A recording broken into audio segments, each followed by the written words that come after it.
शब्दों के मेल से बना है राम जोड़ अयन। राम का अर्थ सभी जानते हैं, अयन का अर्थ होता है गति, मार्ग, चाल, अर्धचंद्राकार दृश्य। इस प्रकार से रामायण का अर्थ है राम के जीवन का चित्रण। रामायण हिंदू रघुवंश के राजा राम और सीता के बारे में एक प्राचीन संस्कृत महाकाव्य है। ये भारत के 2 सबसे महत्वपूर्ण प्राचीन महाकाव्यों में से एक है। यह महर्षि वाल्मीकि द्वारा लिखा गया है। रामायण के 7 अध्याय हैं जो कांड के नाम से जाने जाते हैं। यहाँ रामायण के सभी संस्कृत श्लोक को छोटे छोटे हिंदी कहानी के रूप में संग्रह किया गया है, जिसे पढ़ने पे रामायण की सारी महत्वपूर्ण जानकारी मिल जाती है। रामायण की सारी कहानियाँ बड़ी ही प्रेरणात्मक और दिलचस्प है। इसे एक बार जरूर पढ़ें। आशा करती हूँ कि यहाँ संग्रह किया गया कहानियाँ आपको जरूर पसंद आएगी। मानशात् प्रतिष्ठत्वमग्मः शाश्वती समाः यत् क्रौंच मिथुनादेकम वधी काम मोहितम। आदि कवि वाल्मीकि के मुख से अनायास निकला हुआ ये पहला श्लोक से उन्हें रामायण महाकाव्य लिखने की प्रेरणा मिली। एक दिन दोपहर के समय महर्षि वाल्मीकि तमसा नदी के किनारे प्रकृति की सुंदरता का आनंद ले रहे थे। बसंत उतर रहा था, पेड़ों की छाया सुखद लगने थी, वन पर्वत सब हरे भरे थे। तमसा मंद गति से बह रही थी, नदी का जल निर्मल था, उसमें तैरती हुई मछलियां चमक रही थी और नदी ताल भी साफ दिखाई दे रहा था। हरे भरे वन में भांति भांति के पक्षी कलरव कर रहे थे। नदी के किनारे लंबी चोंच वाले चटकीले रंग के पक्षी एक पांख में ध्यान लगाए बैठे थे।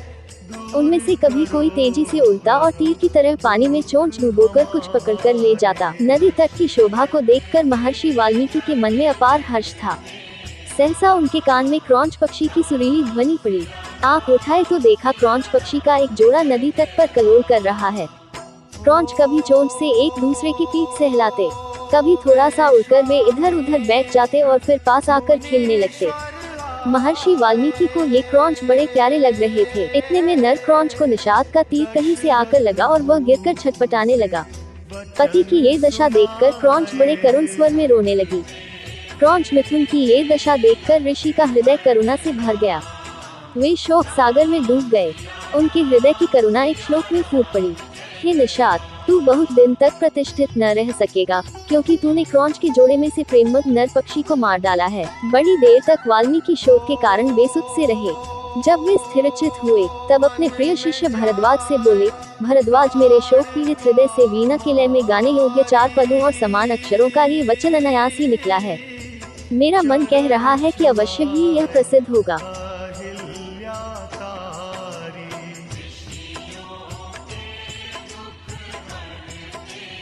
भरद्वाज ने ये श्लोक कंठाग्र कर लिया और गुरु को सुनाया। इसे सुनकर वाल्मीकि बड़े प्रसन्न हुए। उन्होंने स्नान किया और वल्कल वस्त्र पहनकर शिष्य के साथ वे अपने आश्रम को चल दिए। मार्ग में भी वाल्मीकि मां निषाद गुनगुनाते चले जाते थे। उनका ध्यान श्लोक के अर्थ पर गया। अर्थबोध से उनका बड़ा दैख हुआ। वे सोचने लगे कि मैंने व्यर्थ ही निषाद को इतना कठोर शाप दे दिया। इसी चिंता में मग्न वे चले जा रहे थे कि उनको नारद जी की वाणी याद पड़ी। एक बार नारद जी से उन्होंने पूछा था कि देवर्षि, मुझे किसी ऐसे पुरुष का नाम बताएं जो गुणवान, बलवान और धर्मात्मा हो, जो सत्य पर दृढ़ रहता हो, अपने वचन का पक्का हो, सबका हित करने वाला हो, विद्वान हो और जिससे बढ़कर सुंदर कोई दूसरा न हो। नारद जी ने कहा था कि ऐसे एक ही पुरुष को मैं जानता हूँ। वे इक्ष्वाकु वंश के राजा दशरथ के पुत्र राम हैं। वे सब तरह से गुणवान और रूपवान हैं और जब क्रोध करते हैं तब डर के मारे देवता और दानव भी कांप उठते हैं। वाल्मीकि को ये सब बातें याद पड़ी और रामायण की जो कथा नारद जी ने संक्षेप में सुनाई थी वह भी उनको याद आई। यह याद आया कि देवर्षि देवलोक को आकाश मार्ग से किस अद्भुत गति से चले गए। जब महाराज रामचंद्र की कथा वे दोहराने लगे तो सहसा मां निषाद श्लोक का एक दूसरा अर्थ उनके मन में आया है। माधव रामचंद्र, तू अनेक वर्ष तक राज करेगा, क्योंकि तूने मंदोदरी रावण जोड़े में से कामपीड़ित रावण को मार डाला है। यह अर्थ मन में आते ही उनकी चिंता मिट गई, परंतु मां निषाद श्लोक उनके मन से नहीं निकला। वे उसे प्रायः गुनगुनाते रहे। एक दिन वाल्मीकि जब ध्यान में बैठे हुए मां निषाद गुनगुना रहे थे, सृष्टि के रचयिता ब्रह्मा जी ने उनको दर्शन दिए।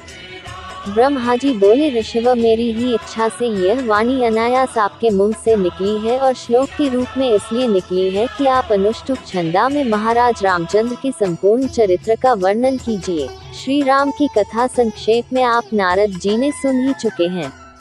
मेरे आशीर्वाद से राम, लक्ष्मण, सीता और राक्षसों का गुप्त अथवा प्रत्यक्ष सब वृतांत आपकी आंखों के सामने आ जाएगा। जो आगे होगा वह ही दिखाई पड़ेगा। अतः जो आप लिखेंगे वही यथार्थ और सत्य होगा। इस प्रकार आपकी लिखी हुई रामायण इस लोक में अमर हो जाएगी। इतना कहकर ब्रह्मा जी अंतर्धान हो गए। वाल्मीकि श्लोकों में श्री राम के चरित्र का वर्णन करने लगे। सब श्लोक मधुर और सुंदर थे। उनका अर्थ समझने में भी कोई कठिनाई नहीं होती थी। उनके सामने राम, लक्ष्मण, सीता, दशरथ और दशरथ की रानियों का हंसना बोलना, चलना फिरना प्रत्यक्ष हो गया और वे बिना रुके रामायण की कथा लिखते रहे। 24,000 श्लोकों में उन्होंने पूरी रामायण लिख डाली।